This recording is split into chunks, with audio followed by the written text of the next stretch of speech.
Good afternoon. I am Marcia Ferranto, CEO of the National Law Enforcement Memorial and Museum.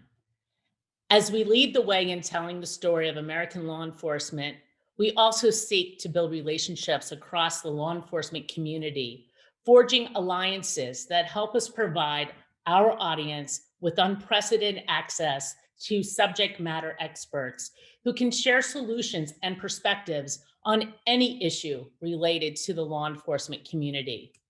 I am honored today to bring to you a program that we created in collaboration with one of those partners, NAWLEE, the National Association of Women Law Enforcement Executives.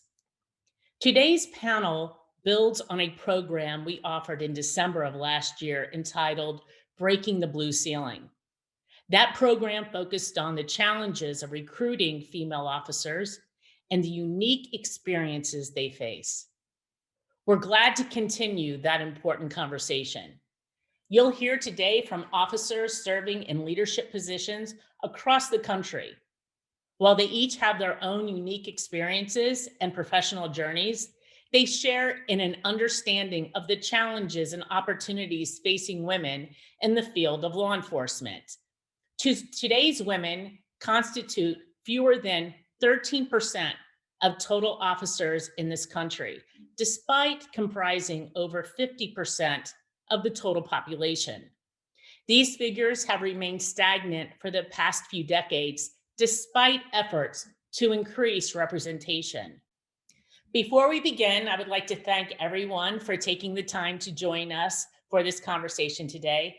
If this program is something you enjoy and you would like to help us continue our efforts to tell the stories of American law enforcement, please take 30 seconds to make a donation to the museum by texting Programs 2021 to 41444. Again, that's Programs 2021 to 41444. It only takes a moment and will make a real difference. So before we get started, let's do some housekeeping.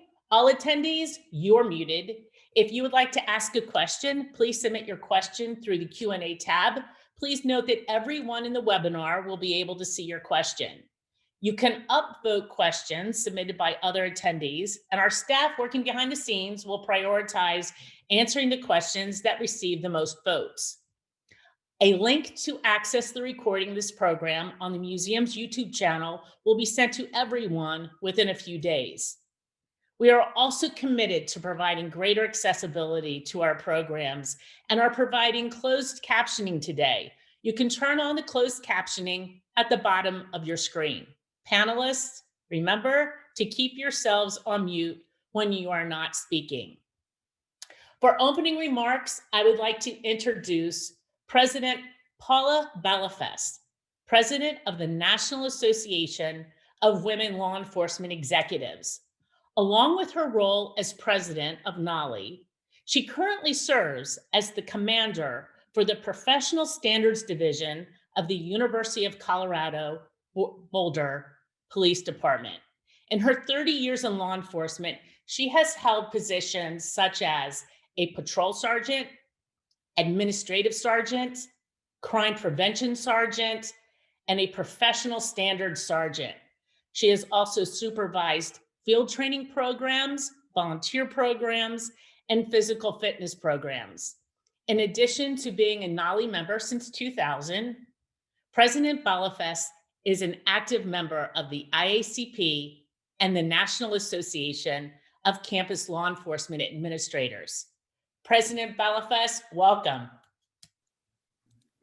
Marcia, thank you so much for that very warm welcome.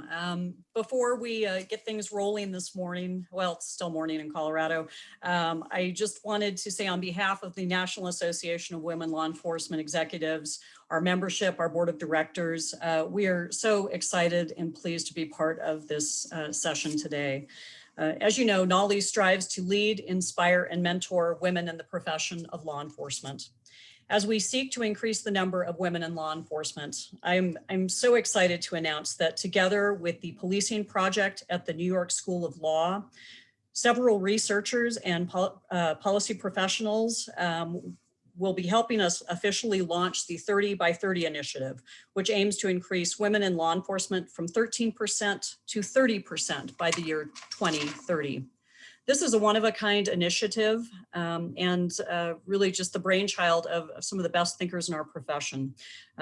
Several agencies, including my own agency, has made a signed commitment to be intentional in their efforts to evaluate their hiring process actively, to actively recruit and retain more women.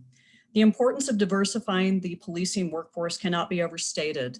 For too long, our profession has been dominated by men, and we seek to change that paradigm.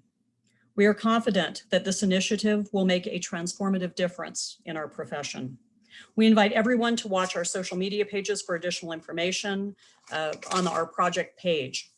In addition to this effort, NAWLEE is exceedingly proud of our mentoring program. Thanks to a very generous grant from the Motorola Solutions Foundation, NAWLEE has the resources to sustain a vibrant mentoring program. Interested members are matched with mentors aligned with their career goals, and agencies can go through training to create their own programs within their own agencies. Additionally, our grant through the Office of Community-Oriented Policing Services has enabled us to increase our outreach and host webinars on a variety of topics. If anyone is interested in learning more, please contact us at info@NAWLEE. Additionally, another initiative that we're involved with is the Collaborative Reform Initiative Technical Assistance Center, or CRITAC for short. This is the field-by-field effort funded by the COPS Office and managed by IUCP, and includes all of our partner organizations that probably are represented on this call as well. Just another housekeeping item, we're certainly excited to be planning for our 25th annual conference.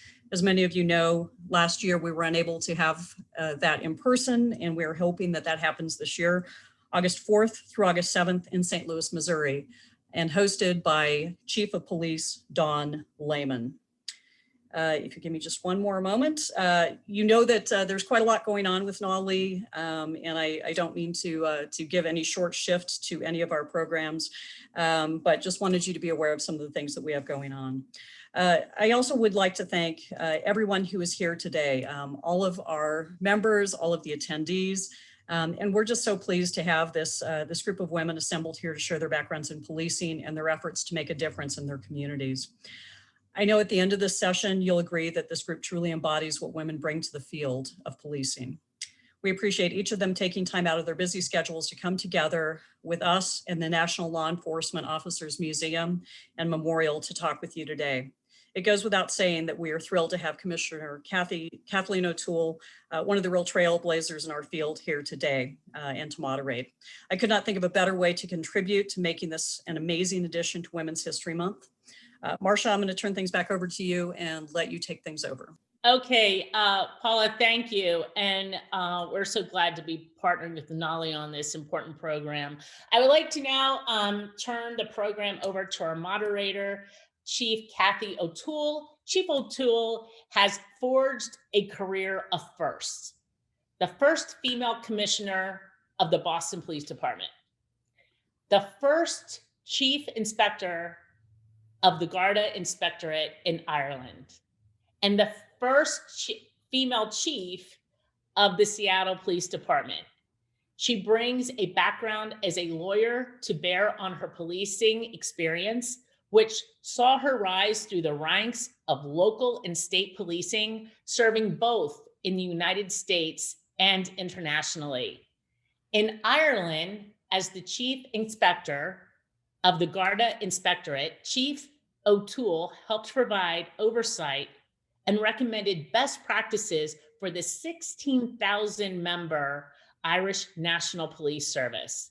She brings leadership, experience, and a steady hand to today's conversation. Chief O'Toole, welcome. Thank you so much, Marcia, for that kind introduction. I really appreciate that. The truth is that I originally took the police job on a dare. I wish I could say there was something strategic about that career, but I've been blessed with wonderful opportunities and great mentors. We'll talk more with our panelists about their similar experiences today. First of all, I want to thank you, Marcia, and the museum for hosting this wonderful event. For those of you who haven't visited the museum, it's a must visit. You have to go see it. It's just an incredible experience. I've been there twice myself, and I actually learned so much more about the business that I've dedicated 4 decades of my career to. So I would definitely encourage you post-COVID, when we're all traveling again, to go and visit the museum personally. The work that you do there on site, and the work you do organizing events and promoting charity is just remarkable. So really appreciate the work of you and your team. Also, thanks to NAWLEE. I've engaged with NAWLEE throughout my career. Wonderful organization. President Balafas, please know that our thoughts and prayers are with you and all of the people in Boulder as you deal with the horrific tragedy that you've experienced earlier this week. So we want you to know that we're there for you. And I know I speak for all of us attending today when I say that. I'd also be remiss if I didn't acknowledge my friend Kim Craven, the executive director of NAWLEE, who's done a wonderful job with the organization. Kim and I are both from Massachusetts, started our careers in Massachusetts, so we've crossed paths over the course of many years now, and I know how dedicated she is to the organization. So thank you, Kim, for your service and for also for taking the reins at NAWLEE. I'm going to introduce our panelists today. We're not going to go into a lot of detail about our biographies. I think it's important, though, to learn a little bit about each person. I enjoy the personal stories behind the official biographies. The biographies, of course, appear on the website and also on the link to this event today. So I encourage you to take a look at the extraordinary careers of these rock stars that are serving on this panel today. And it's certainly my privilege to facilitate this discussion. We're actually going to break it into 2 segments. We want to hear from you too. We want to hear your comments and your questions. So we're going to encourage you to send those in. And we're going to do the first segment, then take some time to answer some questions and hear from some of you. And then next we'll go to the second segment and do the same. So again, thank you everybody for tuning in with us. First of all, I'd like to introduce Chief Gina Hawkins from the Fayetteville Police Department in North Carolina. Gina originally served in Georgia in most of her career before moving on to Fayetteville. So we'll hear more from her very shortly. Thank you, Chief Hawkins, for joining us today. Second, we have U.S. Marshal Sonya Chavez. Marshal Chavez is currently serving in New Mexico. Had a very distinguished career in federal law enforcement before assuming that role. So I really appreciate the fact that you've taken time to join us today. Then Chief Jill Lees. Jill is at Indiana University at the police department there in the Bloomington division. She has a very interesting story of actually weaving in and out of the cadet program there prior to joining full-time and then rising through the ranks. Then Sheriff Rosie Rivera from Salt Lake County in Utah, where she's the first woman to serve as a sheriff and as I believe the only woman serving as a sheriff in Utah currently.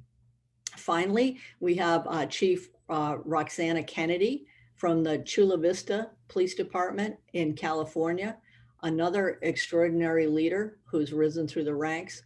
So again, it's my privilege, certainly my privilege, to facilitate this discussion.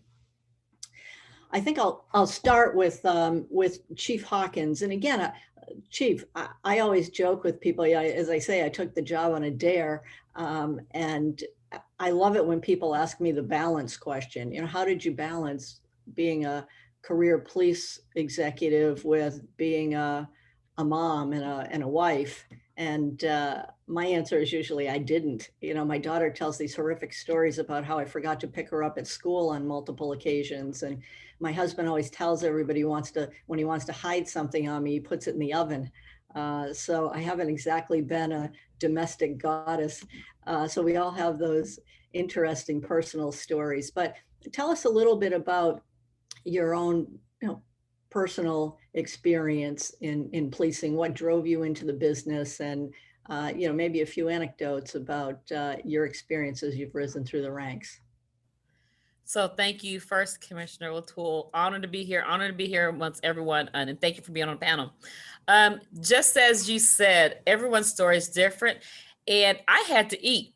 So I didn't have plans to be in law enforcement. I actually wanted to be an attorney, and I took a break from school. So, and that was what, over 32 years ago. But, and you talk about the decision of balance. So after I was on the agency for about 3 years, I had my oldest daughter, who's 30 now, and I became focused in the balance question. I think I have 2 children now. My other one's 10 years later. I had to evolve. I talked about the balance in all that I do and everything that I've committed to. And the more I realized I committed to certain parts of my family, explaining what I do and why I'm doing it, because everything I do is connected to really my faith and living out my purpose. I just started explaining it to my daughters and my family of what I was doing, bringing them to events with the community. But at the same time, when time came for they had events, I took the time out and said, I've got to go. My schedule's busy. I'll see you later. I've got to run to a basketball game, a soccer game, a recital, a graduation, whatever it may be. So I stretched myself a little bit, but it like you said, there is no balance. But that's what I am. That's what I do. Everything, who I am, evolves in my personal and professional life. So I got into this. I didn't get into this to law enforcement because I had never been exposed to law enforcement. But I love my job. I absolutely love my job. It fits with who I am. I love people. I love due process. I love the Constitution. I love doing the right thing and making sure people learn and grow. So I think that's how I got in this profession. Yeah, thank you for that story. That's a great story. I think that inspires people. I know very early on, I discovered too that policing is truly a vocation. It's not just a job. Yeah. And that while it's exciting to run around and to 911 calls and arrest people who are hurting others, that most of it is providing service to vulnerable people. That's and right. So I really appreciate your commitment to that. Marshal Chavez, thank you so much for joining us. I love the fact that we have a group that goes across federal, local, county, and university law enforcement. This panel represents very, very diverse perspectives, but would love to hear about the challenges you faced personally and professionally as you rose through the ranks of federal law enforcement. Thank you, Commissioner. I'm so honored and humbled to be here with all of you today. And, when I think about, sharing my law enforcement story, we all have our silly stories about how we got here. And in essence, I didn't plan a career in law enforcement. I was enamored with the New Mexico State Police as a young girl. I grew up in a very, very small town in New Mexico, and with brothers only. I'm the only daughter. And I asked my dad, you think I could be a New Mexico State police officer? And very traditional, conventional daddy said, absolutely not. So fortunately for me, I was lucky enough to be inspired by some amazing people, and I pursued a career in journalism. So I went to state school here and got a journalism degree and moved away to Texas for a few years. And I did that before returning back to New Mexico. And fast forward several years to the age of about 30, and I started to learn to play golf, and was paired up with a salty old FBI agent and on the golf course. And so that's how I got recruited for the FBI. So I tell that story because I didn't plan the career that I've been blessed to have in law enforcement. I went into the FBI office a few weeks later to ask a few questions and walked out of there saying, sign me up. And so 10 months later, I was at Quantico and got assigned to Chicago field office, which was unexpected. But what do? You embrace it and you say, I'm beginning the biggest adventure of my life. And it was. And so, little did I know that at the end of my FBI career, I would be fortunate to be appointed as a U.S. Marshal for my home state. And it has been such an honor. The challenges are great, but the privilege overshadows that every day. And I know that all of my colleagues here would echo that. We're so fortunate to have the honor to serve our communities and to serve our state the way we do. So I guess my message is, I didn't plan this career at all. I'm grateful to the people who coached me and cultivated me and encouraged me. The balance that we talk about, I say I found it after 20 years and I'm never going back, but it really is a challenge every day with children. My children are now 21 and 19. I was one of the moms that wasn't doing the baked goods. I'd go to the fancy bakery and get the baked goods and put them on a pretty plate and pretend. My daughter and I laugh about that now. And I remind her, we do other things. It's okay if we're not good bakers. It's okay. But it's been an absolute adventure, and it still is every day. That's a great story. Thank you very much for sharing that. So far we're 3 for 3. None of us so far ever intended to become police officers. How about you, Chief Lees? I understand that you made your decision a bit earlier in your career. I did, but I didn't know at that point in high school. Picture me as a sophomore in high school, just sitting in class. I get called up to the teacher's desk, and he said, "Hey," he goes, "I think you would be a really good and really interested to go to our Indiana State Police career camp, and we'll pay for it." And I'm like, "Absolutely." I came from a kind of a different environment and didn't really have the money to go to a camp like that in another part of the state. And when I got there, that's when I was dialed in, laser focused, and that's when the light bulb went on of this is what I want to do the rest of my career. And I was so fortunate that Lieutenant Roop from Indiana University Police Department was there talking about our cadet program. And I said, that's it. I mean, I didn't even know if I was going to go to college. I'm a first generation college student. And I said, that's it. I'm going to Indiana University and I'm going to join the cadet program. And from that moment on, I was driven to succeed to that. When I got to IU, I was very fortunate enough to get hired onto our cadet program, which is a very unique program in the country where we train students to become police officers and run our own police academy. And then the second year of that program, you actually work as a part-time campus officer alongside the full-time officers. So you not only graduate with a diploma and get a degree from a fine Big Ten university, you also receive your state certification through our Indiana Law Enforcement Training Board. So it was a great opportunity for me then to springboard to the Plainfield Police Department, where I served almost 24 years.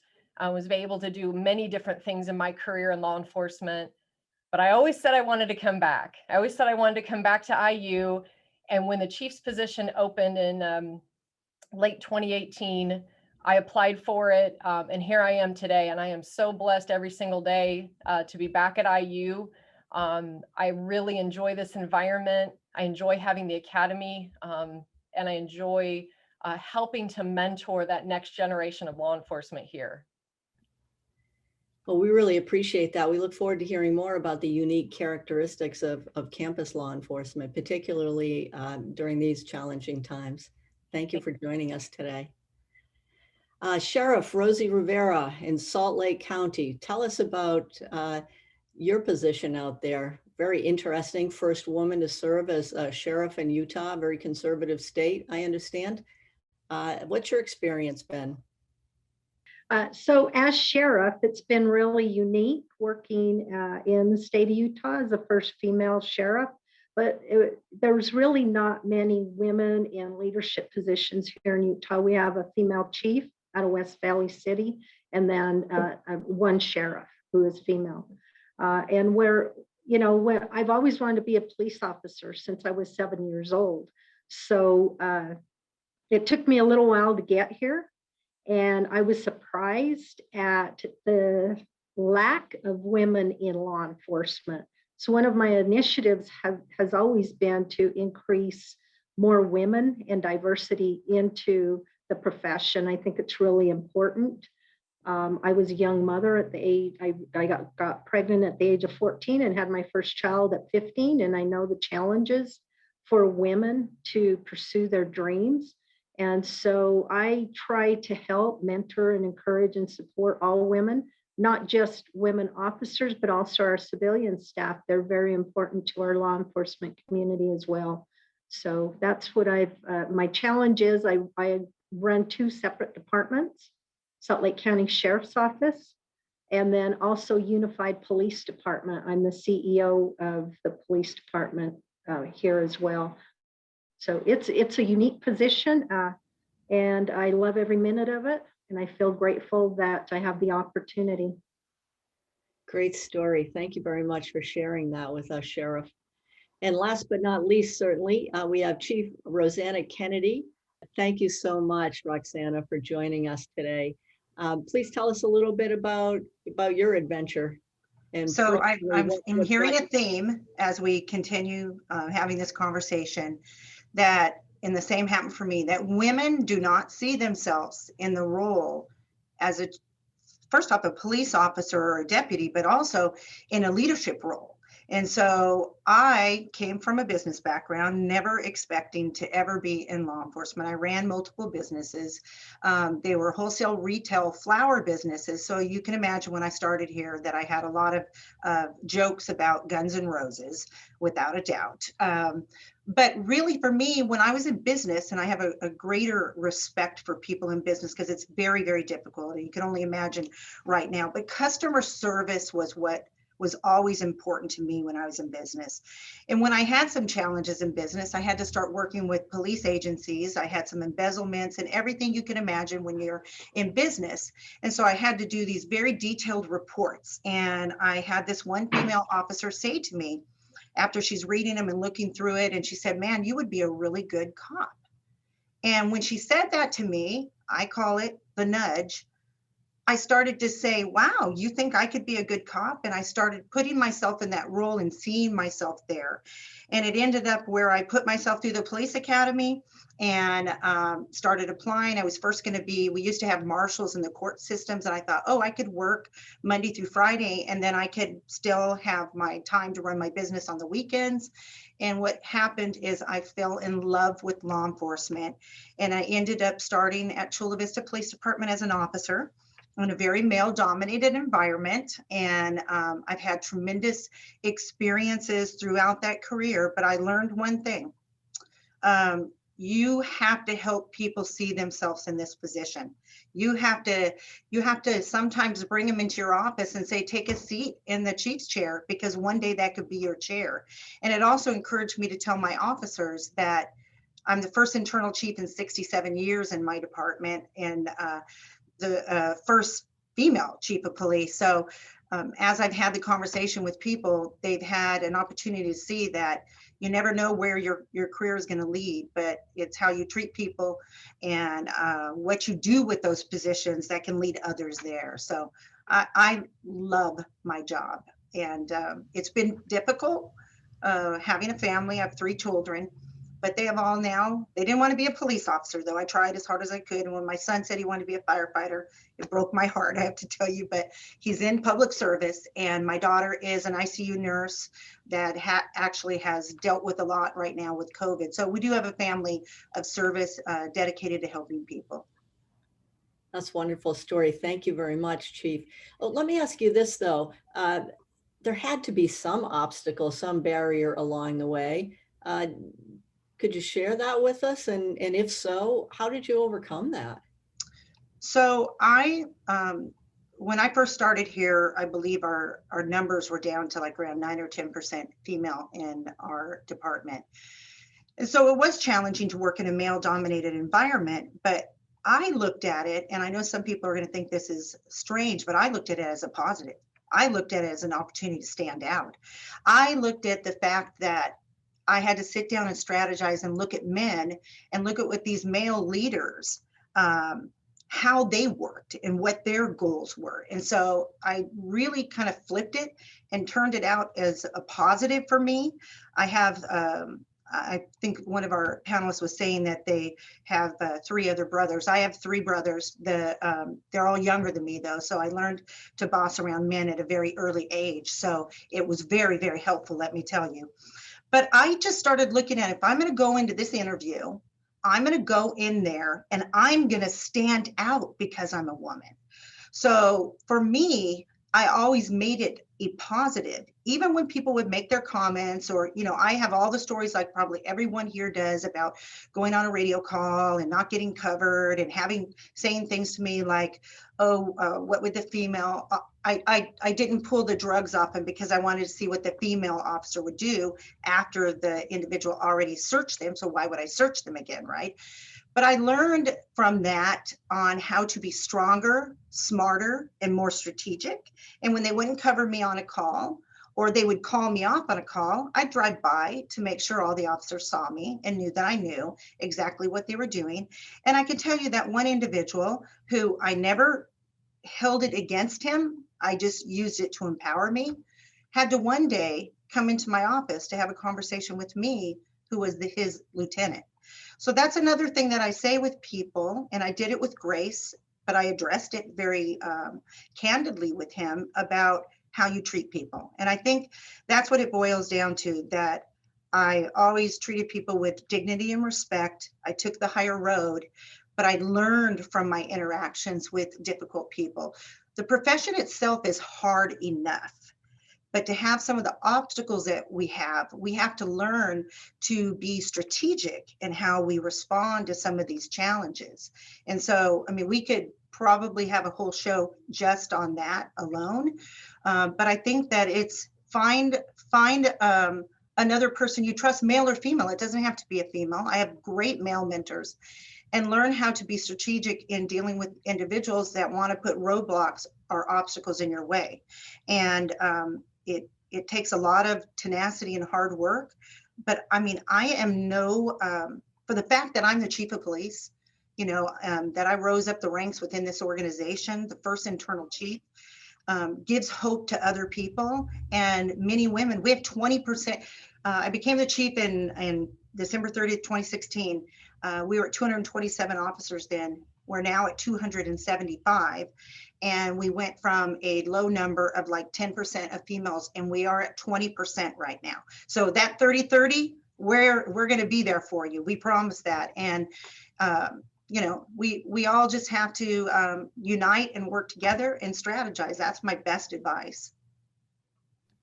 Well, that's very good advice. I mean, you said so many insightful things during that response, but the one that really struck me a lot was that positivity, you know, to really, you know, exhibit that optimistic attitude. Not only do I think it helps you personally, but I think it's a great leadership quality as well.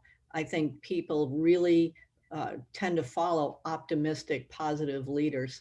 So thanks for sharing that with us. Thank you. Marshal Chavez, tell us about some of the obstacles that you faced, if any, and how you overcame them. You know, I got so excited there listening to Chief Kennedy, because I too feel, you know, we have had obstacles and barriers, but I think a lot of it is how we choose to look at it.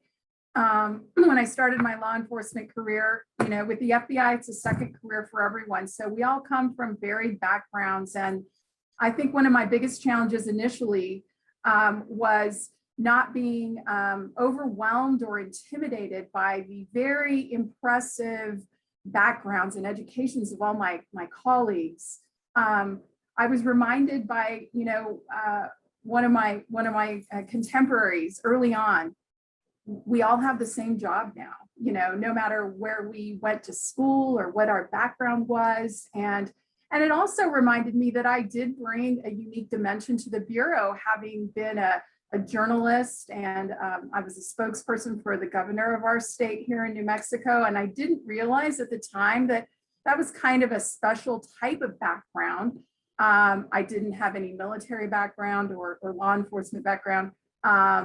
But I think the biggest challenge is to humble yourself and tell yourself that you're there to learn, right? I thought that I would be assigned to a white collar squad because I was a very girly girl. That sounds silly, but you have these impressions of where they're going to place you. And in fact, they place you in the place that you will be the least comfortable. So they send me to Chicago and put me on a gang squad, inner city, with a bunch of Chicago cops and Illinois State police officers. And am I grateful for that? Because it just taught me so much. And so my challenge really was to be confident enough in who I was and what I brought, to just be quiet and try to learn everything that I could. I was fortunate to come in at a time surrounded by people who were really excited about what we were doing in the Bureau. And there was a big push to bring more women on. So I just felt like I was part of that. I didn't feel like there was anything particularly different or special about being a woman at the time. As I've come over to the Marshal Service, we have a lot fewer women here. We're at about 9%. So we have a huge initiative going on to recruit more lady deputies. And I feel privileged to be the point for that. Our director asked me about a year ago to lead that initiative. So I'm announcing right now, I'm stealing all your great people. But it's a wonderful opportunity to really share the story of how we can all be impactful by being ourselves. And I think that's a challenge that we all face every day, because we do normally find ourselves to be the only woman in the room. And, it's important not to separate ourselves, but just to remember that we bring an incredibly powerful dimension by being ourselves. And that to me is very exciting, very challenging. But that's, you all have experienced it, and I get excited just listening to your stories. Yeah, I really appreciate the fact that both you and Chief Kennedy, cited situations where you actually turned a challenge into an opportunity. So I like that very much. I kind of reflect on some of those situations during my own career. How about you, Sheriff Rivera? What obstacles have you faced, and how have you overcome them? Well, some of the obstacles that I faced have been maybe I brought on myself. First of all, because I wanted to be a police officer at such a young age, and then becoming pregnant so young, that became one of my barriers. And in my mind, I still wanted to do what I wanted to do, but I saw that it was very difficult to raise a child that young. But I kept that dream going. And, I had a father who was very supportive and was one of my greatest mentors, who told me just go for it when you have the opportunity. So at 31 is when I joined or started the academy and got hired with the police agencies. And that was 28 years ago. So throughout the years, there have been some challenges and some barriers, but most of them were what I was telling myself, because it is a male-dominated field, and there were very few women. When I started the sheriff's office, there were only 9 women in the office. And that's a challenge when those 9 women are the ones that paved the way for me to be here where I am today. And then the other barrier becomes when you do become a leader in law enforcement. Here in Utah, it's been a challenge because there are no other women in leadership positions. So trying to break those barriers with the men that are sitting at the table with me, trying to get their respect has been difficult. It's been very challenging, but I can tell you all the sheriffs have been very, very supportive, but it's different for them too. And I encourage them to, be open-minded and understand that my voice matters. My voice matters not only to them, but everyone else, the whole community. And one of the things that I have learned from being part of the sheriffs is that my calmness, my temperament comes into play. I deal with a lot of individuals who are knee-jerk. And something that I've said along the way, not only am I educating them, but I do believe that I'm inspiring other women by being out there and speaking my voice.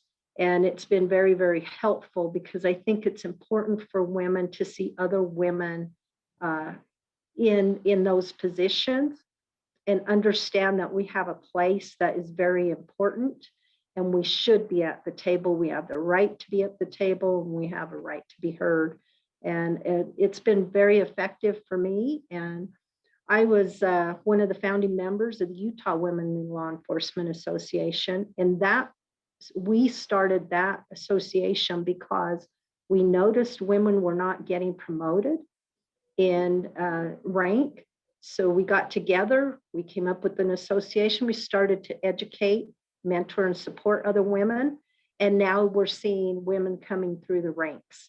And it was supporting other women and encouraging them and helping them through their barriers. So what I've learned through the challenges I've had, I've shared with other women, and I think it's been very effective.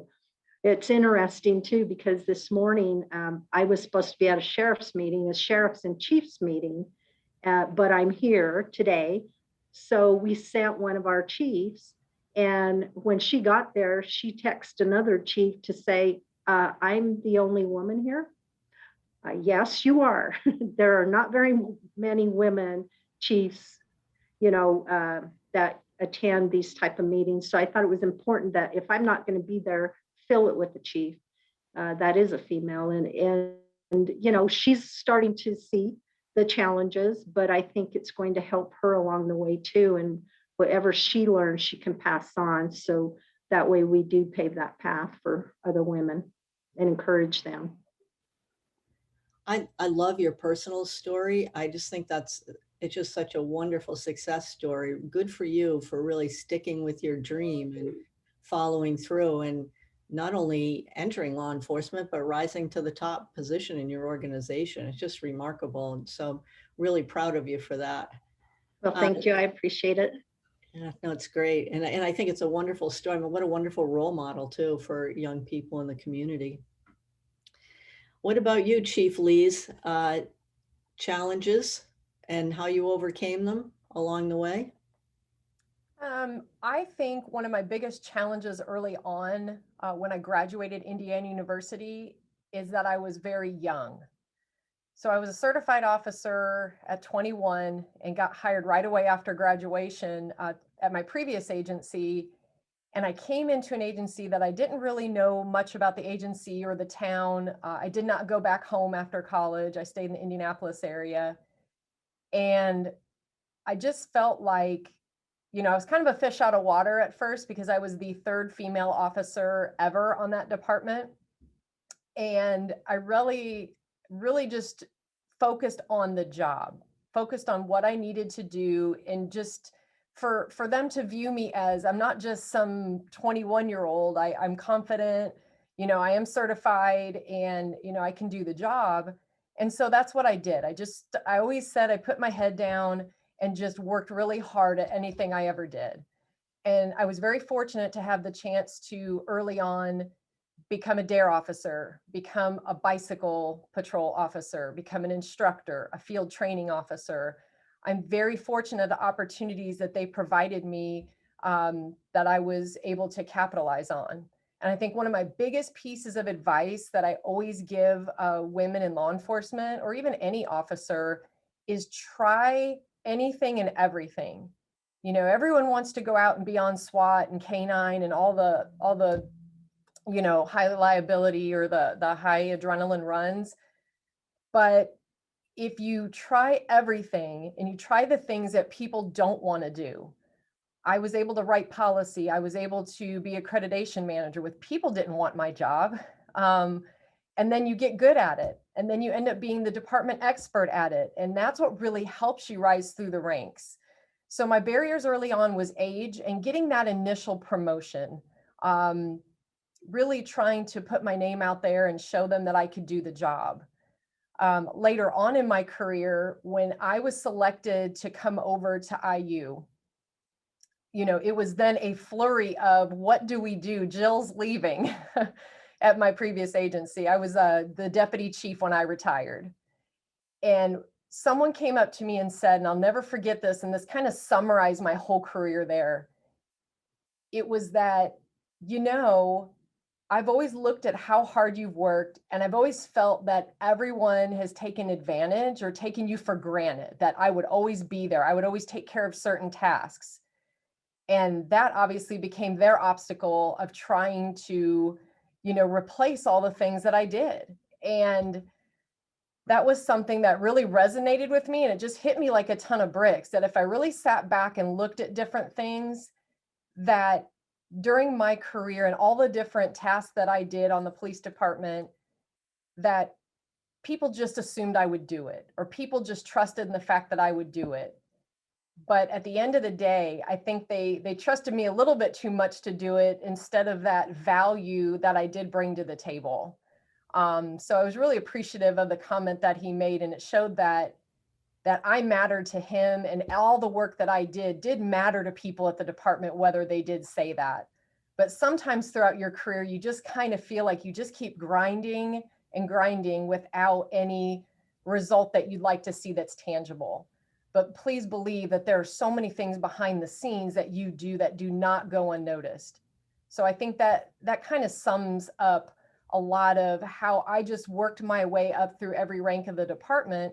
And it wasn't easy. You have to just keep preparing yourself personally and professionally every day to be ready. And you can ask any officer at IU what my favorite word is, and it is opportunity. And you have to be ready to hit that print button for your resume and cover letter anytime an opportunity comes up. And I've seen where a chief's there one day and the next day they say they're going to retire, or a new opening for a different position or a different division. How bad do you want the work? And you have to be prepared and ready for that time. So I think that it kind of comes full circle of how hard I've had to work, not just as a woman, but as an officer in general. But obviously as a woman, you kind of stick out. They want to know, can you drive a car? Can you shoot a gun really well? And I think a funny story that I can share is one time I was at the range and they nailed down a bowling pin on purpose because they knew I was a pretty good shot. And I just kept hitting, they got this on video. I'm sure it's on VHS somewhere, but I just kept hitting this bowling pin, and they did this little joke to me and the other female officer on the department. And we both knew we hit it. But it was just kind of the camaraderie and the brother and sisterhood of, yeah, we're gonna joke with them a little bit, but you always just kind of stand out in your own way. And it's just how you present yourself and have that confidence in your ability of, when I was done with that line of fire, I said, I know I hit that. What did you do? So, I think you just got to be prepared for any obstacle and barrier that does come your way, and don't sweat the small stuff, and just have the right mindset. Those are great points. I mean, you made so many good points, but yeah, I love the hard work, the work ethic. I mean, we can't overstate the importance of great work ethic, whether male or female. I always say, I just quickly, when people say, what do you attribute your success? Really 3 things. And it's incredibly hard work, great mentors, and extraordinary family support. I want to circle back now. Sorry, Chief Hawkins, it's been a little while since we talked here, but I have a few questions for you. Let's talk about the mentoring issue. Who were your mentors? What made them good mentors? And what do you think? Have you been able to really successfully mentor people? I look at it as my most important responsibility, and I've loved the opportunity to mentor both formally and informally. Thank you. Absolutely. Starting out the gate, my most important mentor that brought me foundation was my father, and then my mother. My father always woke us up with the mantras that were positive mantras of where there's a will is a way, early to bed, early to rise. And he was always instilling positive motivation, letting us know that we can do anything, which made us competitive. We played sports. And I think out of 4 children, I was the loud one. So I had a loud mouth. And I had to learn a lot along the way. My next mentor probably became my best friend in college, always encouraging me and always supporting each other. And then after that, because I came out the academy so young, I was just riding on those mentors because young, I had to go against people who, one, didn't believe I should be an officer because I was a female. It was not until I went to a unit or a division and had a supervisor draw out what was my strengths. After that, I was empowered. Then another strong mentor was, at the time, I was a new sergeant, and there was a major, he retired as a deputy chief, it was a major of the district, of the zone. And it was funny because when I first came out there, I was new, and I didn't come out for like 6 weeks because my oldest had been in a major accident. So I couldn't come out, but he said, go ahead and take care of yourself. And then after I got out there, I found out I was expecting with my youngest. And he was slightly chauvinistic because he had a friend that he talked to who was another major in the police department, who was a female. And he shared with her. He said, who'd you send out to me? This sergeant, she's pregnant. She's not even here. And he had already judged me before I got there. But I just went there and did my job.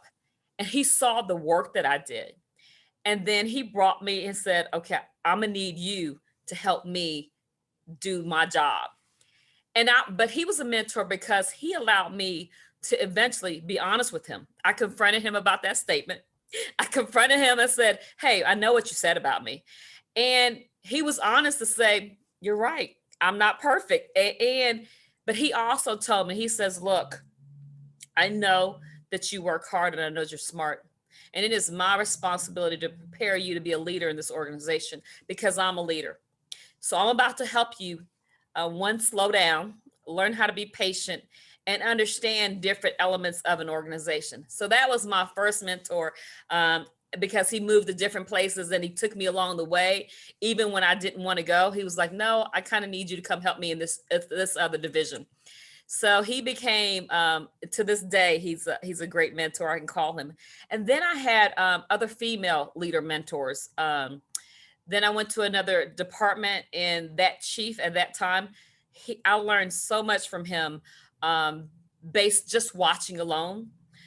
But the responsibility, you are truly right, of me acknowledging my responsibility, just like that first deputy chief said, I need to develop people when they don't realize they need to be developed, just like I was. I didn't know I was supposed to be moving along. I was maybe a nomad, just working hard. He's like, no, there should be purpose in everything you do. You should be learning as much as possible, expanding yourself. So I do my best to do that now. I take the time, no matter, even if it's not in my organization, when people call me or text me, I take that time to listen, to hear them, to ask questions, to see what is it that they want and what is it that I think they need. And I try to feed them that information and give them guidance, and then also still remain available to them. Because at times, just being a venting board for someone who doesn't understand things that they have to look out for is a help. And then my peers, my sisters-in-law in this field, I've learned so much of what they're saying is inspiring. But the importance of still looking for new mentors, looking for people who are doing things and learning from them is crucial.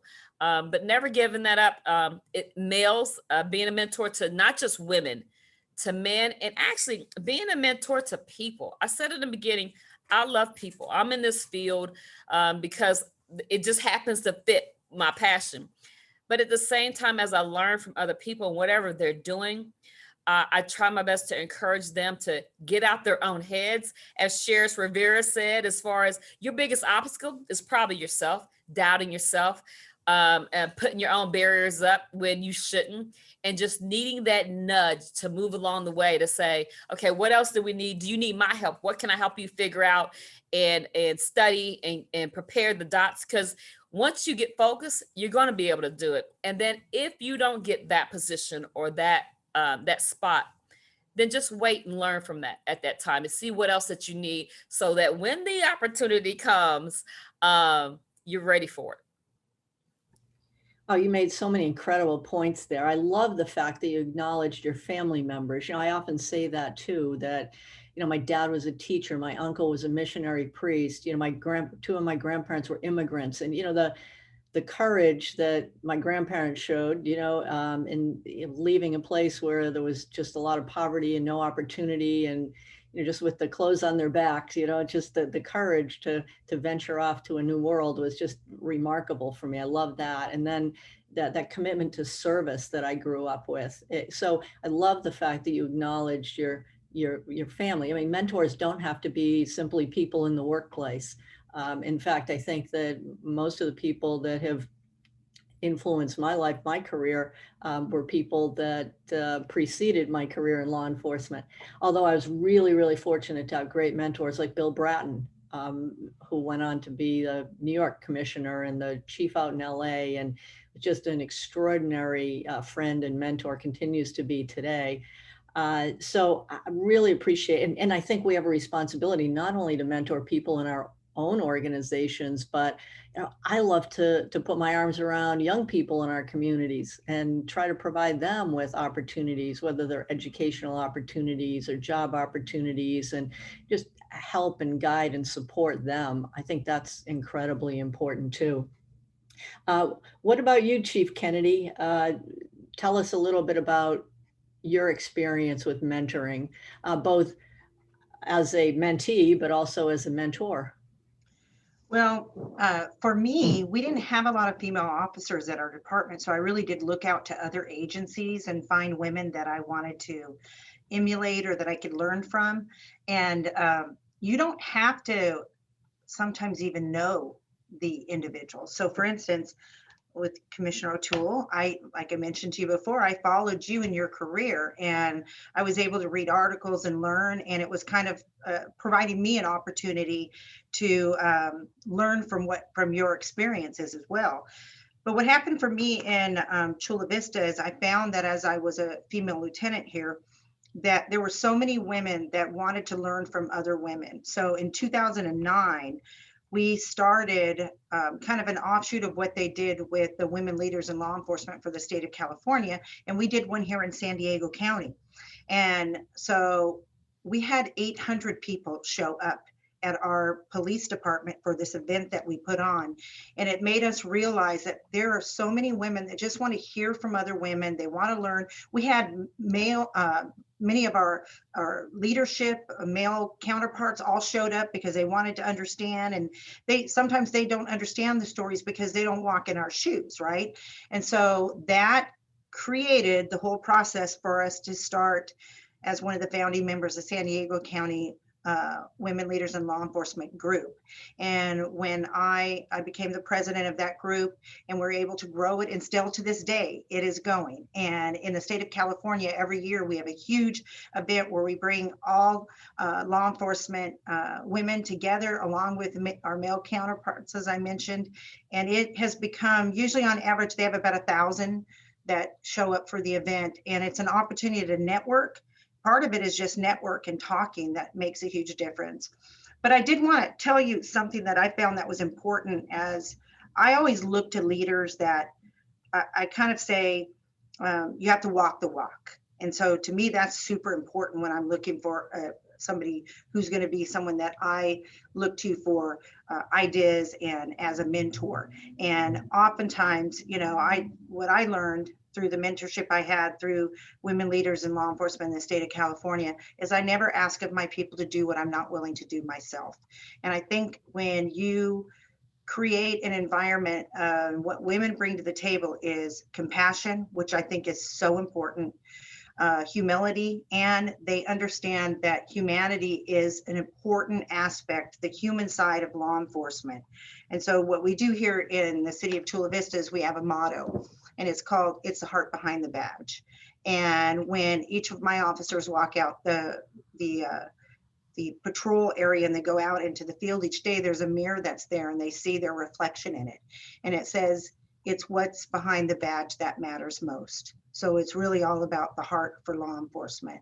And so I think when you're looking for mentors, you need to find someone that's going to be the right mentor for you, but it doesn't even have to be anybody that you actually know. It could be somebody that that you admire, that you look to, that can help you, and be brave enough to even send an email to that person. Don't be afraid to any of these chiefs that are on this panel, or marshal or sheriff or Commissioner O'Toole. I love it when someone just sends me an email and says, "Hey, I appreciated listening to you and I have a couple questions for you." That's how mentoring starts. It doesn't have to be this big professional process. You can just build an organic relationship, and people want to take interest in seeing you be successful. I always tell my people, your success is my success. That's what I like to see. I like to see people in my organization and others that I know, I like to see them be successful. It makes me proud that I might have had just a little piece of helping them be successful. Really good points. Thank you very much for sharing those. And I agree with you. I'm always humbled when somebody sends me a message or asks for my advice. And I think I feel it's a privilege to be able to support somebody and provide some guidance. So I would encourage those to reach out too.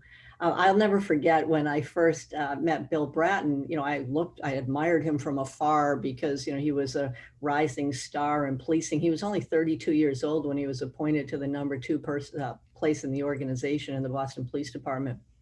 And I really wanted to be a part of his team. And I remember building up courage over the course of a week, requesting an appointment. I was literally shaking when I entered his office because ordinarily I wasn't that bold. And I walked in and said, "Look, I just want to tell you that I have huge admiration. I know you're going places and I would love to be part of your team." And then I took a deep breath and he said, "Wow, good for you." He admired the courage. Little did he know how much effort that took. But, I would say too, be bold, be courageous, be polite in the process. But I think that, most of us out there really appreciate the opportunity to provide whatever support and guidance we can.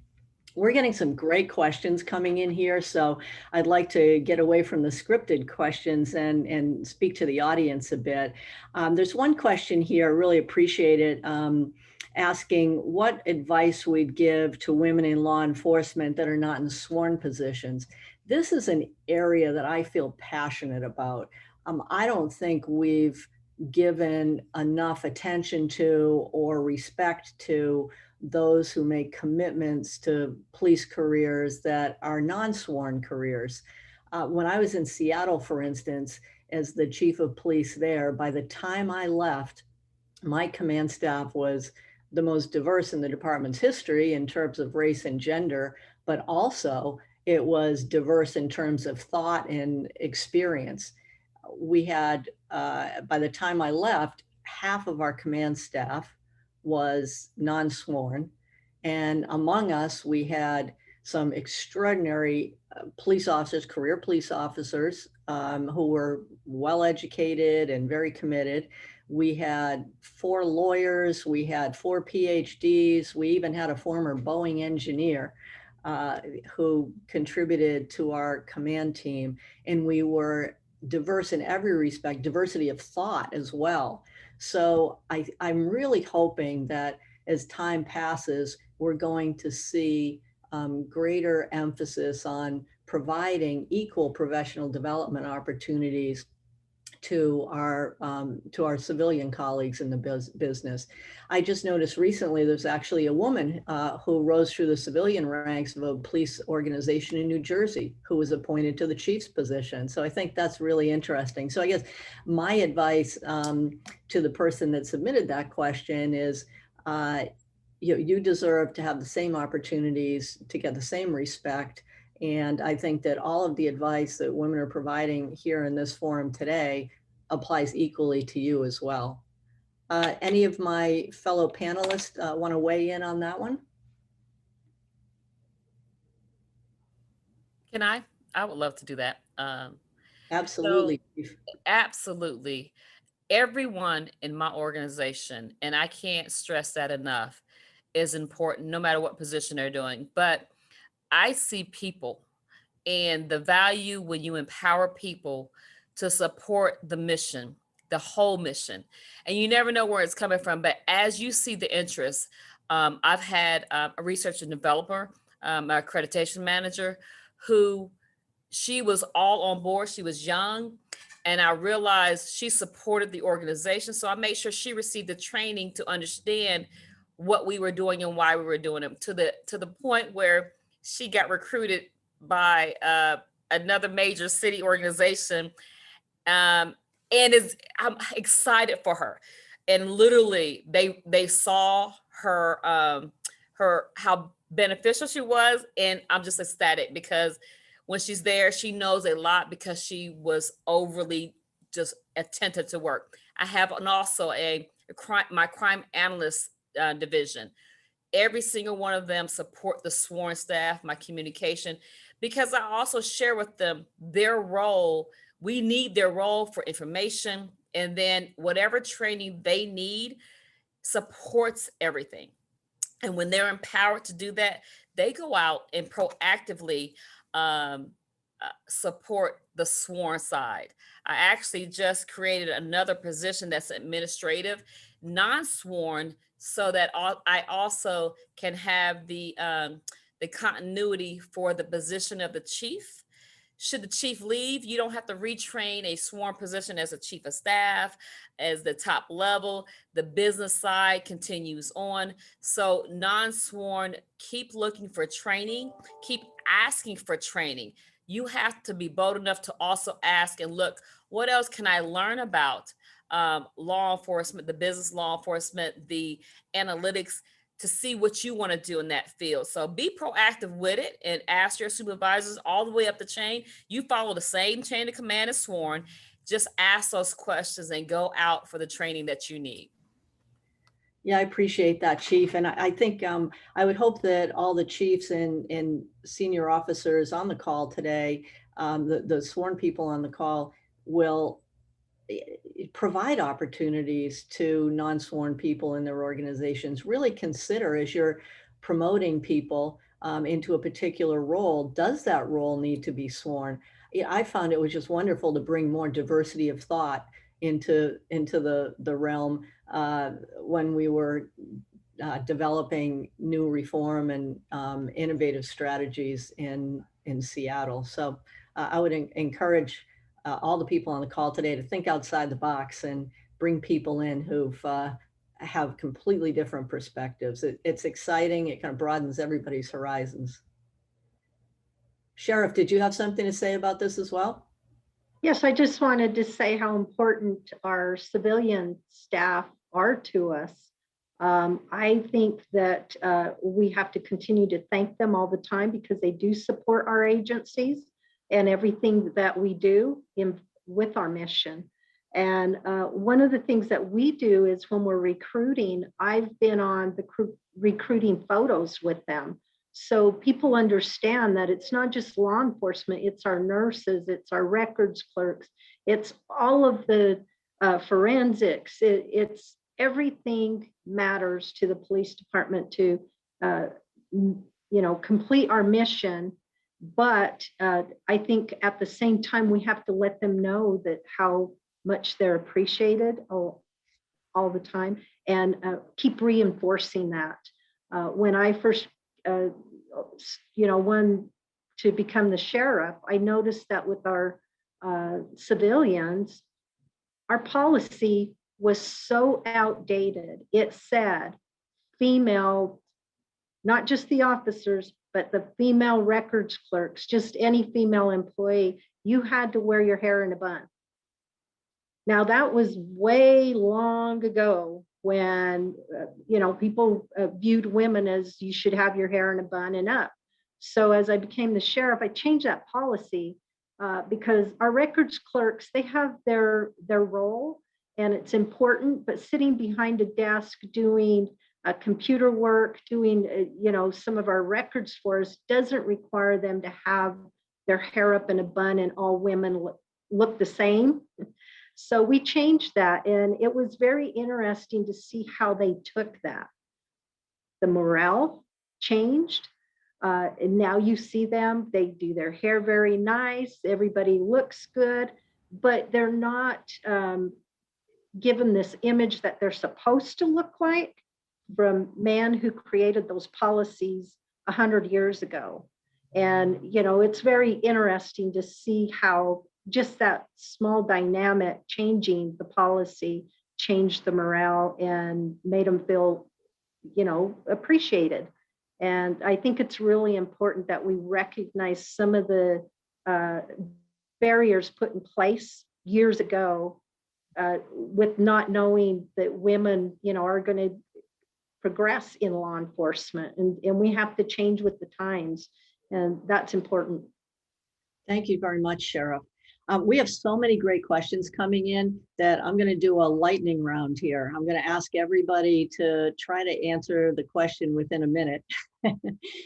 First of all, I see that my dear friend, Kathleen Kiernan, is listening in today. Kathleen is somebody for whom I have huge respect.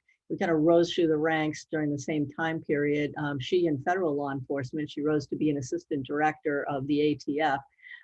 During a period of time when there were very few women in law enforcement, never mind federal law enforcement.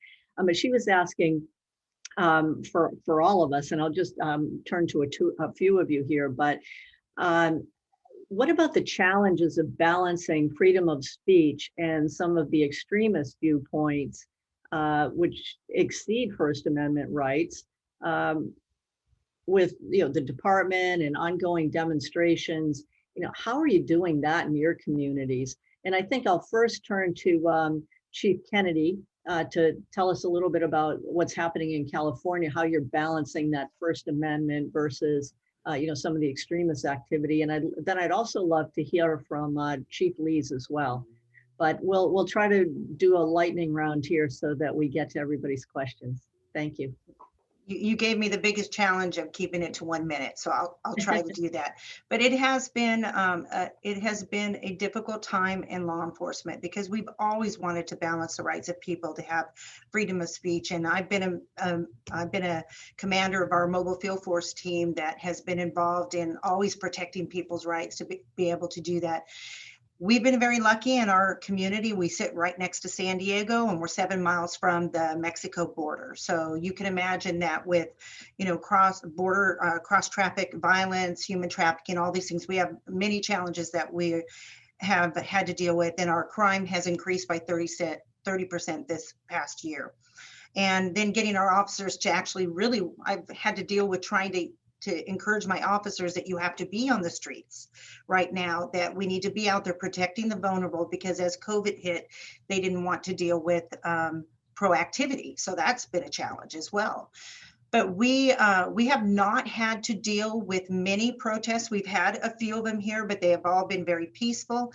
And I think that has a lot to do with the relationship that we have built with our community over the many years. We actually had a protest from BLM on our front steps of our police department. The only thing that they were demanding was that we have a police oversight committee. We do have a Chiefs Community Advisory Committee, but the thing that I found interesting after the fact was they sent me a letter.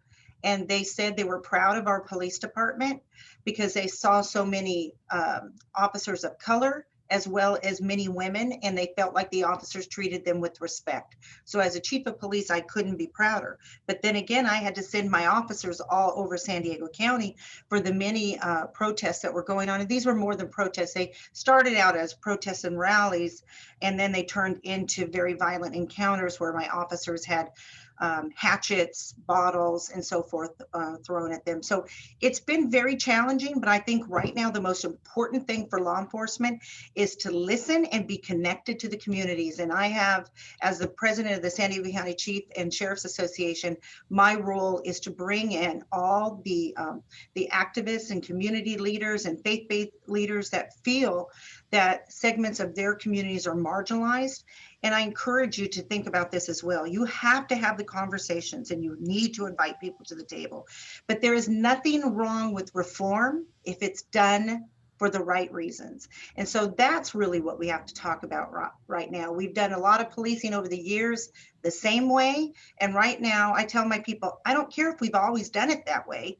Is it the right way to do it? And so I think when people see you as a leader being credible and being willing to listen and trying to do things for the greater good of our communities, I think that doesn't, it's always going to be a challenge, and you're going to always have naysayers, but we're dealing with automated license plate readers right now. And we only have 4, and we're a 52 square mile city.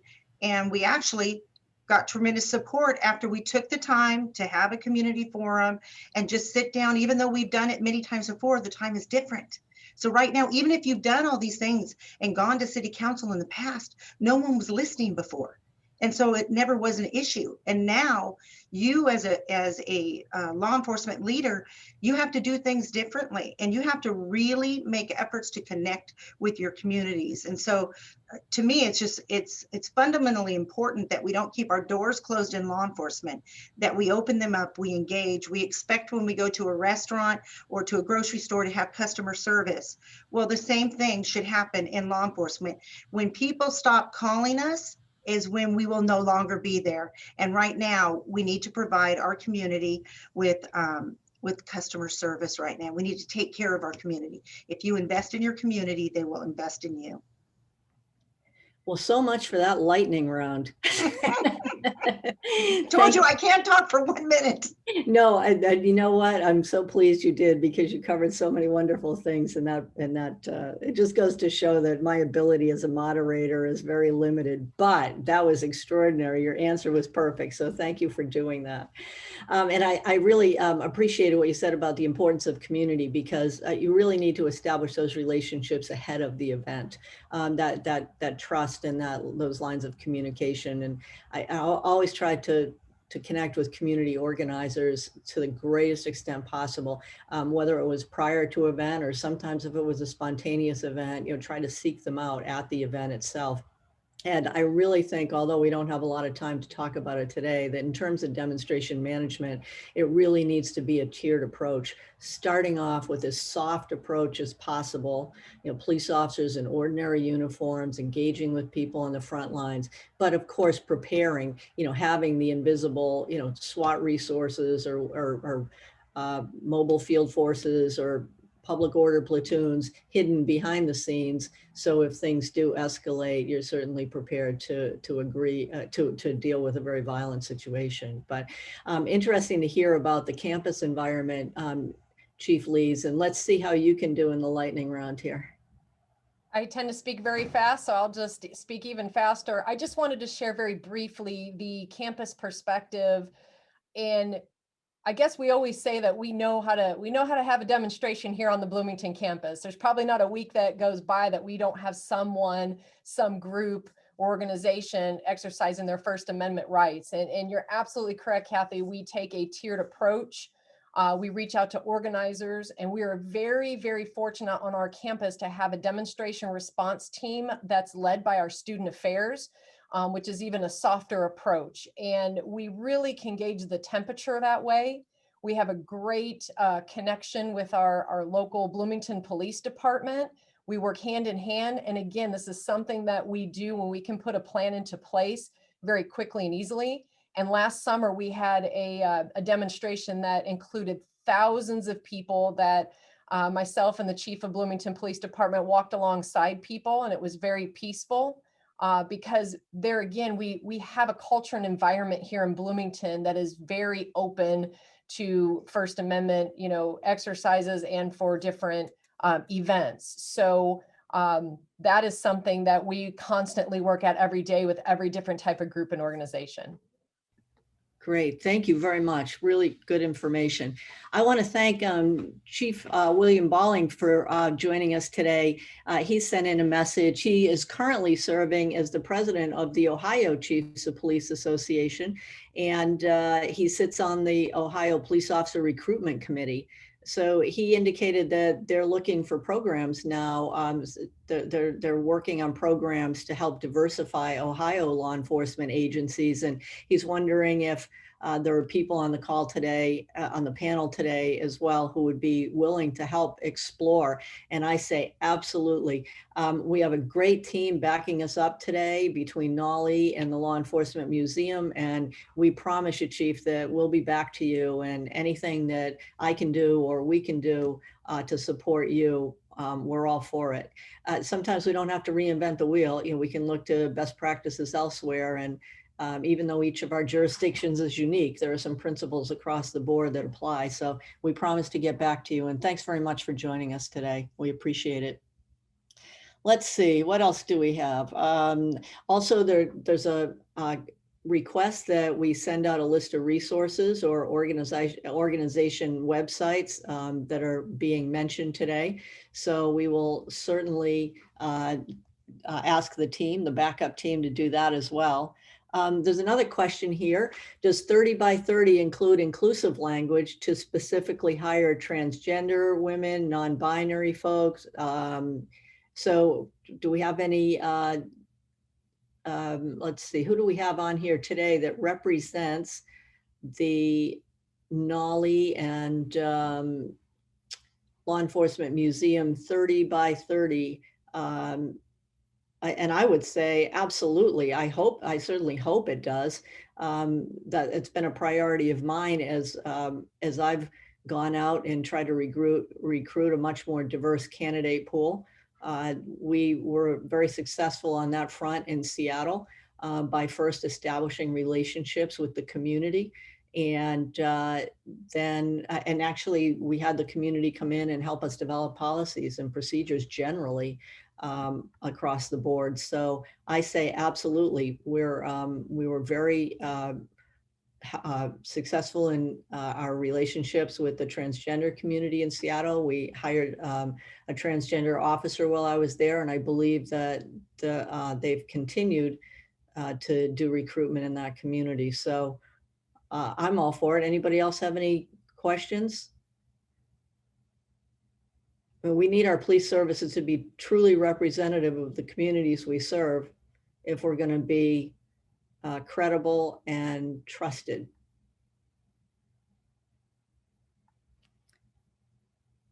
Okay, let's see. Are there any initiatives to hire women from minority groups, particular minority groups, women with disabilities, women representing different cultural backgrounds? Let's see. Why don't I turn this over? We haven't heard from the Marshal for a while. Marshal, could you tell us what's happening in federal law enforcement? Are there any specific recruitment efforts out there to hire women from specific minority groups? Yes, I can speak on behalf of the Marshal Service right now, but I also can give you my experience over at the Bureau as far as efforts to recruit. And, you know, the Bureau is at about 22% women agents right now, which is really high, and that's something to be proud of. I think when I came in 25 years ago to federal law enforcement, the Bureau was at about 14%. We at the Marshal Service are at 9.4, which is really about half of all our DOJ partners. So we, in the last 18 months, have really been putting forth an incredible effort in concert with our Human Resource Division at headquarters.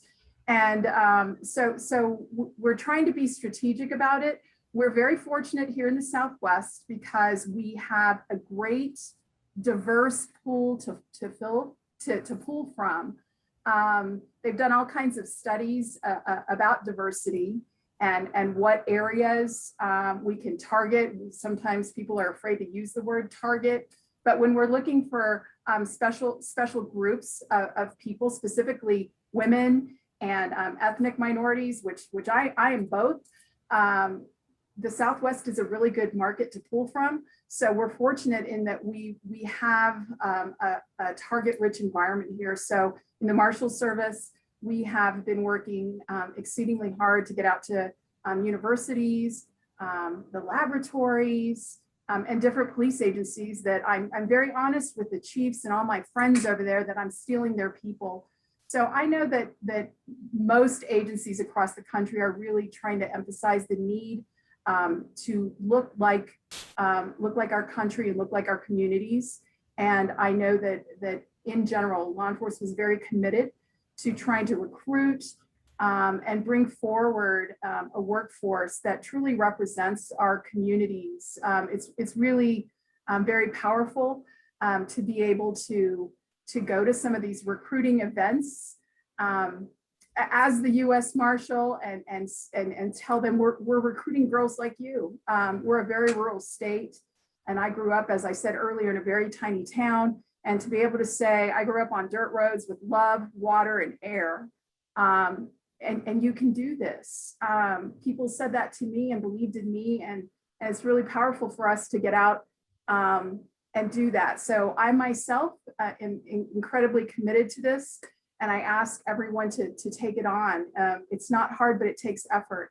And I have a recruit sitting on my couch in my office at least once a week. And I spend at least an hour, usually more than that, committing myself to bringing people into our organization. So yes, the Marshal Service is hiring. And I know many of your organizations are looking for incredibly talented women, minorities, to bring forward into this incredibly great career.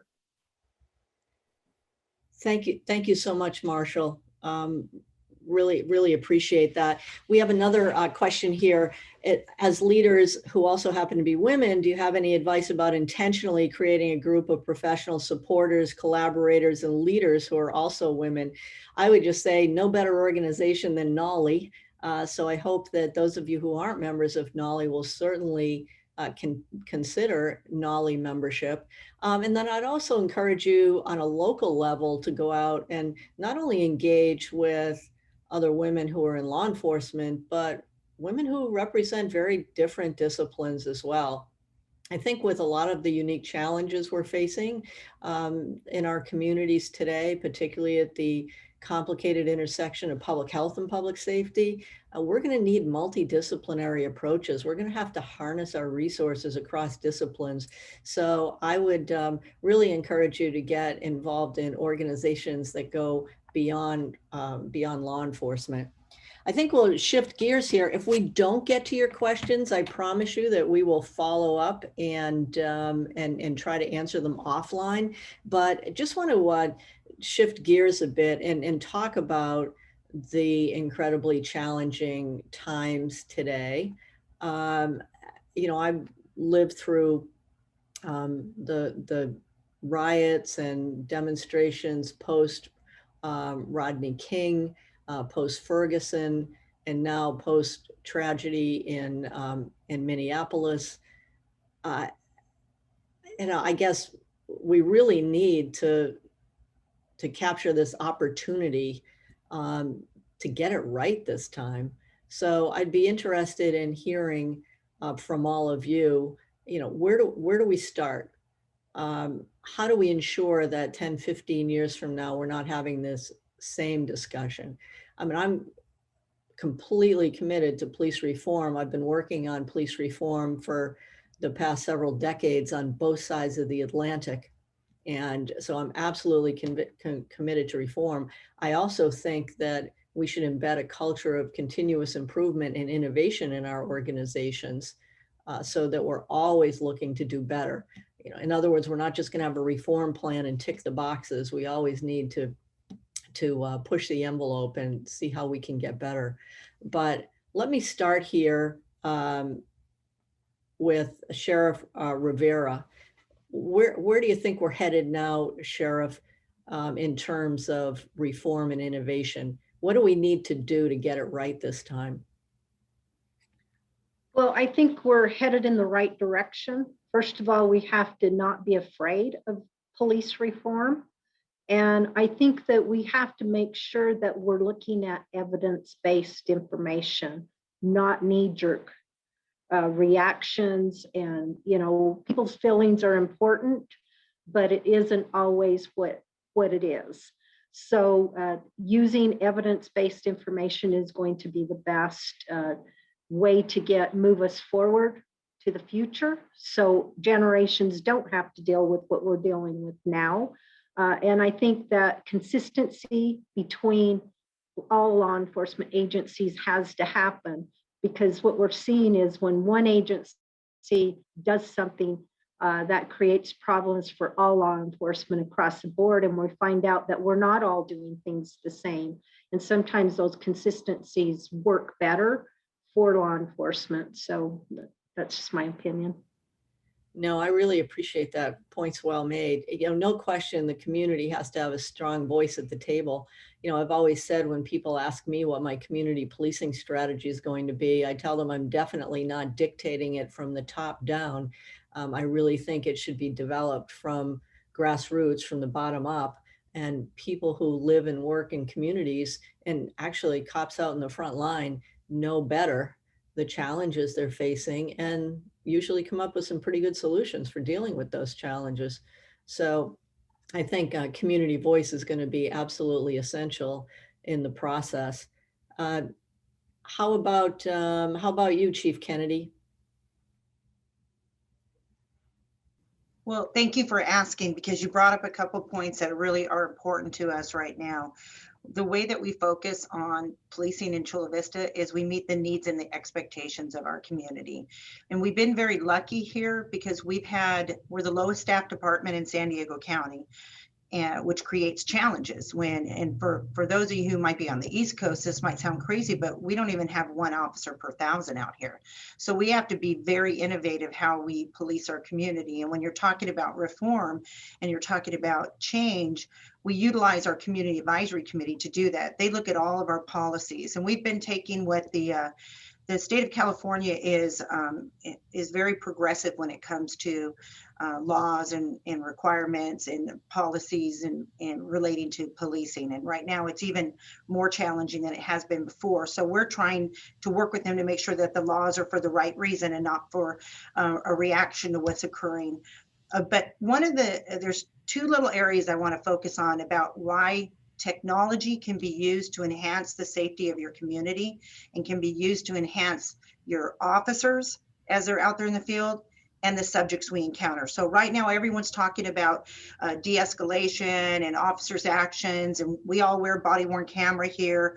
We have live 911 where my officers can geofence to a particular, their beat or wherever within 1 mile of where their patrol car goes, and they can hear incoming 911 calls. Before dispatch even dispatches a call, they can hear details and critical information that can help them start roving right to that call right away. But we also have here drone as first responders. So actual drones respond to emergency calls, feeding officers real-time information through their cell phone or a mobile data computer, which helps them. As you know, we don't all have crystal balls and we don't know what we're going into, but it helps officers make better decisions so that everyone goes home safely.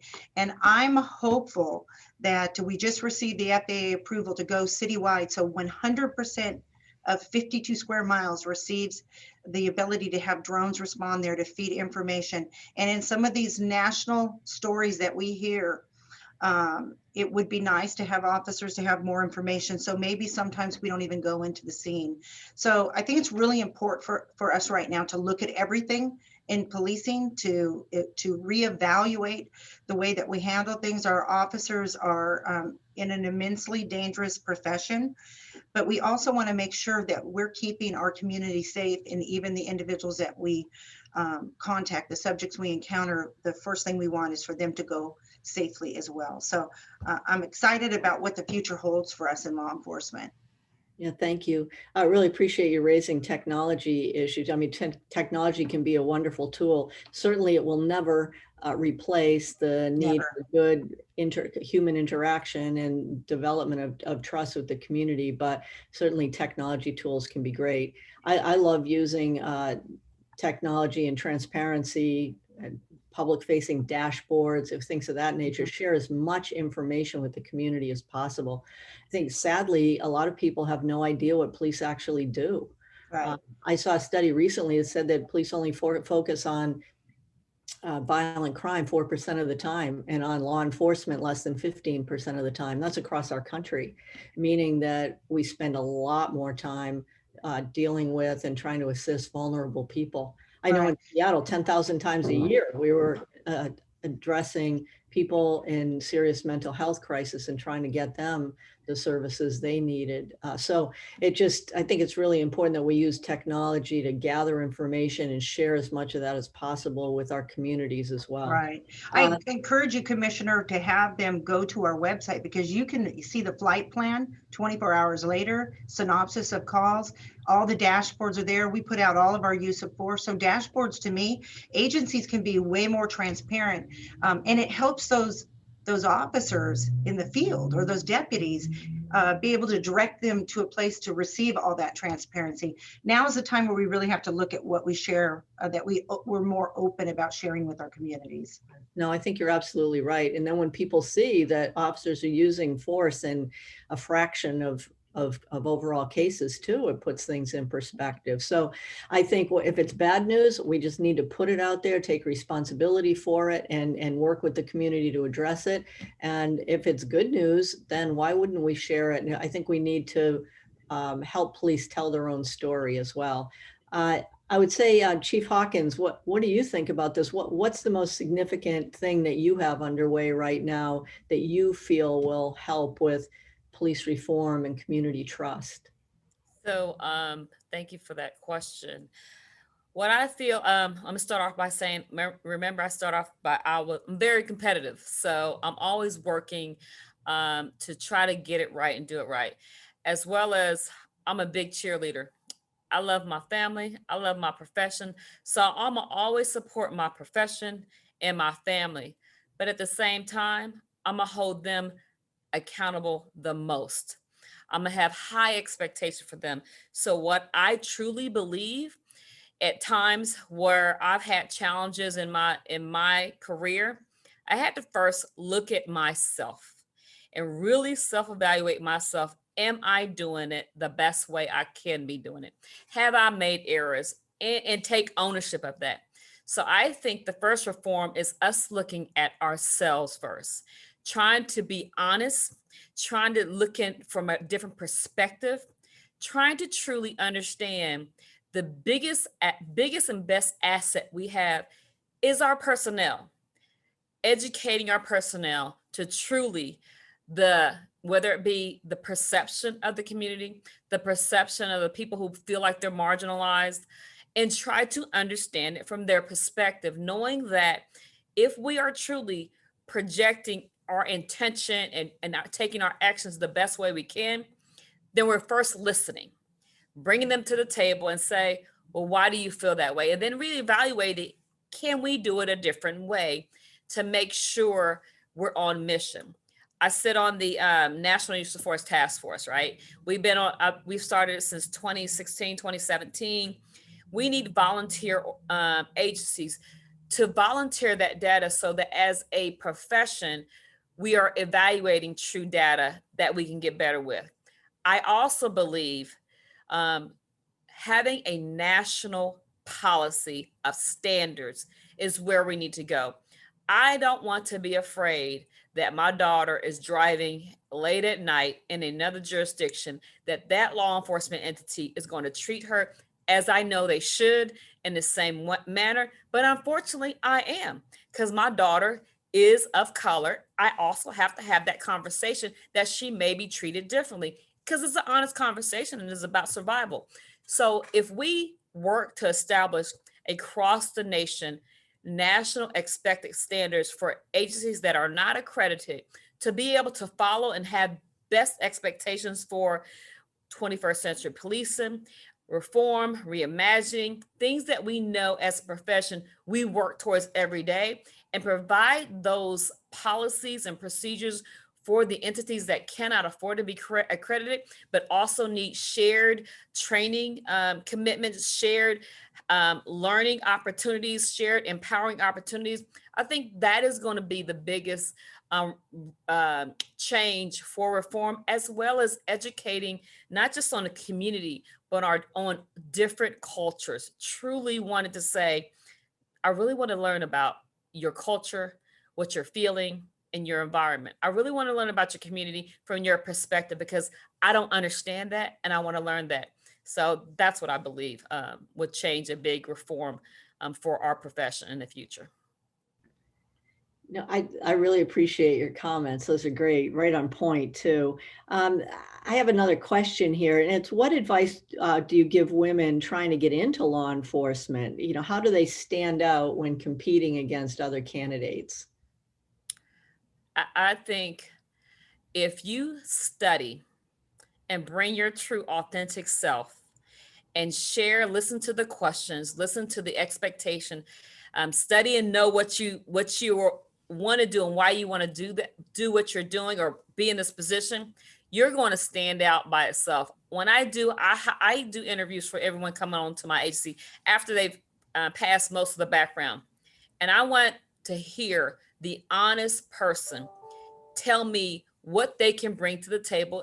It doesn't have to be you're strong. It doesn't have to be you've thought about this all your life. You may have the skills in communication, social work. You may have skills in anything, but bringing that service to my agency is what I'm looking for. So bringing your true authentic self of why you're really there and why you want to learn the skills, the education to be this profession.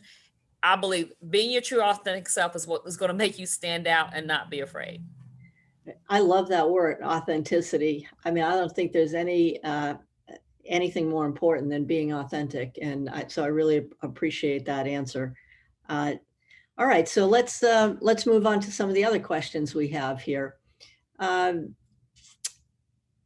What skills do you think women bring to policing that are different? And how can they use those skills to improve public safety for the communities they serve? I mean, are we truly different as police officers and leaders? I want everyone to know that there is not, the one thing that I love about female officers is they have compassion and they have the ability to talk through scenarios. A female officer has the ability to de-escalate the situation just by the way that she goes up and handles communicating with someone. They're not threatening. And please, ladies, you don't need to be any different than you are. Like when you hear Chief Hawkins mentioning be your authentic self, be yourself. Having humor, having compassion, humility, helping people through the challenges that they're going through. And as I mentioned to you earlier, when people stop calling us is when we have to worry, but they call us to help us problem solve. And sometimes it's not a significant problem, but I tell my officers, if this was, let's say you're going to just a call over someone arguing over car keys, which believe it or not, we've gone to those, right? And you say, oh my gosh, I can't believe I'm going to go to a call like this, right? Well, I tell the officers, if that was your family member, would you expect an officer to do something differently? So put yourself in the shoes of someone else and help them through the challenges. And I think my experience is that women take the time, they're good communicators, they talk people through things, they help come up with solutions and problems. They don't get caught up in the ego of it. They don't personalize as much. And I mean, to me, it's refreshing. And I don't want women to think that you have to be different. You don't need to be just like your male counterparts.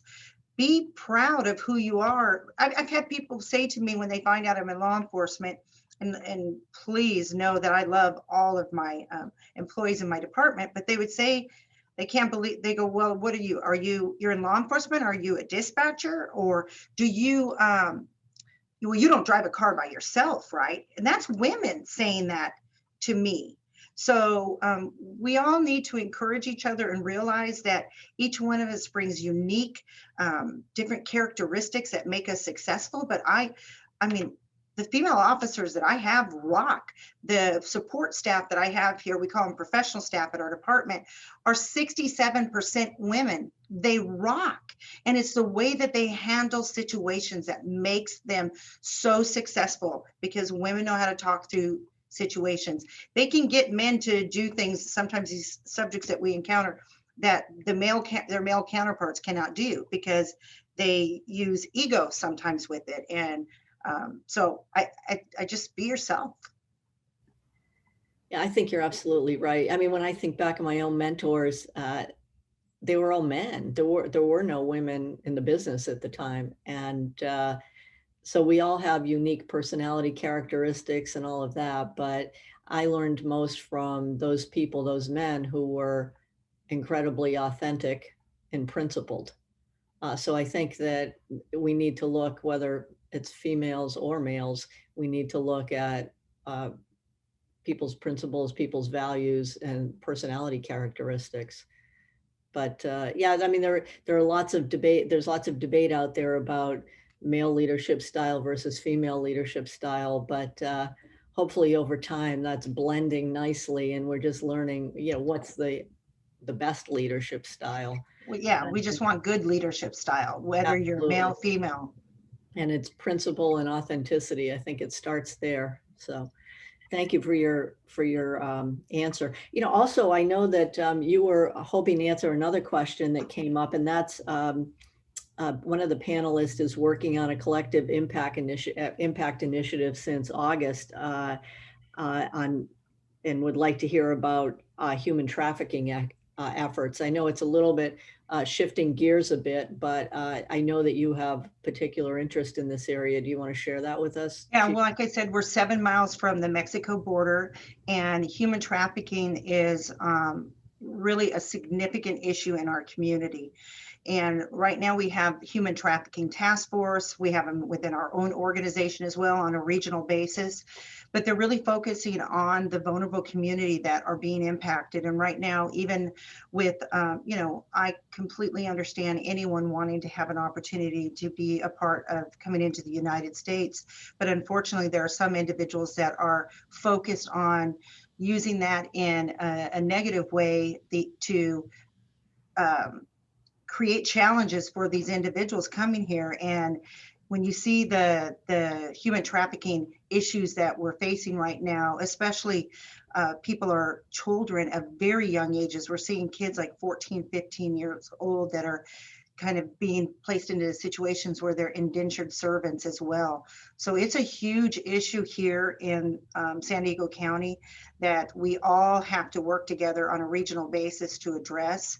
And so I encourage, I know I did read somebody had mentioned something, to reach out to me. I can connect you with the right people here in San Diego to help you as you try to do more research. But it's a sad scenario when you see what happens to some of these individuals, and all they're trying to do is just have a better way of life. They trust the wrong people, and then they get put into these scenarios. And when I see juvenile crime in San Diego County, especially in Chula Vista, has increased significantly, and a lot of it has to do with some of these kids that have been placed in these scenarios right now. So it's pretty sad. Thank you for that. Again, we have so many wonderful questions. I just want to remind people in the audience that if we don't get to all of them, I sincerely apologize. We will get back to you with a written response. So bear with us here. I guess the next question I would ask is, let's see. I already answered the one about, and I'm sorry that I've taken some of these out of order. I'm trying to scroll through them on my phone as we're talking here. Here's one right up at the top here. There's a person who said that they've been trying to pull together female officers since 2012, but received very negative feedback. There's no trust among us. Any recommendations? I don't know whether that means there's no trust among us, meaning female officers, or no trust among law enforcement officers in general. So, but I would say that don't give up if you're trying to pull together a group. I think that's really important. That's exciting. So I would say be persistent. Unfortunately, I think in policing, with all the pressures of the job, sometimes we can be our own worst enemies. I know I've had some experiences in my own career as we rise through the ranks when there's a bit of backstabbing or jealousy. I think that occurs in any profession, by the way. But I always have little time for that. I think we all need to support each other. I think it's incredibly important. The job is tough enough, and we've seen the stressors, and we've seen the importance of wellness and in policing. Finally, wellness is being acknowledged as important. So I would encourage you to try to persevere and develop your support group and bring people together. Have any of the other panelists here had challenges in organizing groups within your own departments? Sheriff Rivera? Yes, here in Utah, when we tried to form the Utah Women in Law Enforcement when we first started, it wasn't that women didn't want to join. They were fearful that their male police chief would not support it. And we found that that was occurring. So what we did is we went out and explained to the police chiefs what the program really was. They thought it was just a group of women coming together to complain about the workplace. And once we educated them, we got more support. We actually invited them to some of our trainings, and we explained how the training would benefit their agencies and the support that we were giving women. So there is that challenge, but you just have to keep trying and go around, like meet with police chiefs and trying to get their support first. Thank you for that. I want to thank Elizabeth, who sent in the message that in her jurisdiction, they've established a public safety task force, and that she recommended to the mayor that the event would be watched by members and volunteers. So thanks for that. I hope that we've provided, some insight. I think we should talk just a little bit more about where we're headed now in terms of the future of policing and how important it really is to get it right. I know the time has passed so quickly. When I first saw that we had a 2-hour event, I thought, are we going to have enough material to cover in 2 hours? But now I've discovered that we could probably do a few days of responses to some of these great questions. But I think it will probably be wrapping up soon. So let's just talk a little bit. And again, this truly is a lightning round, okay? I'm going to ask all of you, if there's one thing you could do right now to improve community trust and policing in your community, what is that you would do? Chief Lees. I think the one word is listen. I think we do more talking and more research and more what we think they need, but we need to listen. As part of my Chiefs Community Advisory Board, I meet with a very diverse group, and I've gotten some great, excellent ideas from that group just by listening. Thank you. Boy, really good point. I think that's a point really well taken. What's more important than that? Listening carefully and hearing those community voices. Sheriff. Yes. What's the one thing? For me, I would say communicate more active with the community. For me, it's a challenge because I do have 2,000 employees and run 2 separate departments. So trying to find time to do that communication, that's what I would improve on. Great. And important to encourage all of your members to communicate. Absolutely. More effectively. Chief Kennedy. I would say engage them. And what I mean by that is you can't expect them to come to you. You have to go to them. And so when there's not trust also, they're never going to come to you. So you have to find ways to get out there and engage your community. Chief Hawkins. I'm going to double down on not just listening, but listening for understanding and then empowering more members of the police department, not just officers, more members of the police department to listen and then educate themselves, and then from listening, from understanding what they're saying. Excellent. Thank you, Chief. Marshal Chavez. I would say, you know, enhancing our messaging. Historically, I don't think we're as great at promoting who we are. In this country this year, we all experienced a lot of tension, and it was different at the state level than it was at the federal level. I know here in Albuquerque, we had a lot of political infighting with our governor and our mayor and the feds. And it was just really important for us to make sure they know what that means to be the feds. We live here, we're raising our families here. And so anyway, my big thing would be we need to do a better job of making sure our communities know who we are as law enforcement officers, that we are part of this community. So we're invested as people, just as we are as a law enforcement component. Great, thank you. We have two more questions here that I'd like to get in under the wire because I think they're really important. We've recently seen a number of female chiefs who've resigned or basically been forced out of their jobs. How do you think this affects? I mean, I'm really concerned about this, and I think we should continue this dialogue.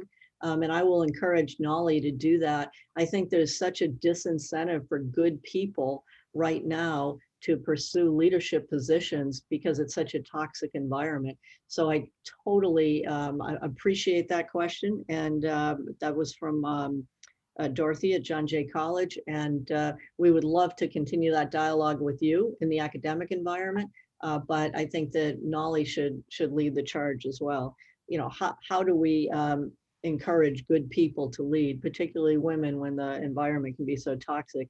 And the other one is, how do you deal with people in your department that say you only got your position because you're a female? Well, I would just roll my eyes and not pay too much attention to them at all.